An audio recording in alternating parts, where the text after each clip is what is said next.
ఇలా ఇలా ఉన్నప్పుడు ఏమవుతుంది, మొత్తం చెడిపోయింది. దాన్ని ఏం చేయాలి, ఏం చేయడానికి అవకాశం ఉండాలి.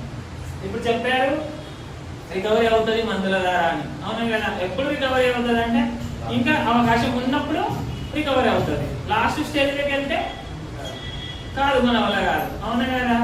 ఇప్పుడు ఏదైనా ఒక వస్తువు కొంచెం చెడిపోయిందంటే దాన్ని భాగం తీసేయడము, లేదంటే దానికి సంబంధించిన ఫుడ్ ఇచ్చి హెల్తీగా మార్చడము, ఏదో ఒకటి అవకాశం ఉంటుంది.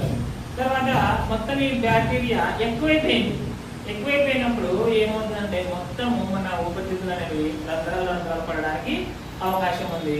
అప్పుడు ఏమవుతుందంటే మనకి ఏం చేసినా కూడా రికవర్ కావడానికి అవకాశం ఉండదు. బాగా అబ్జర్వ్ చేయండి. పిక్చర్ వైపే చిన్నగా ఫస్ట్ లో ఒక తెలుపు చిన్నగా వచ్చింది, ఒక చుక్కలాగా. తర్వాత రెండోసారికి వచ్చేసరికి రంధ్రం వచ్చేసింది. తర్వాత థర్డ్ వన్ వచ్చేసరికి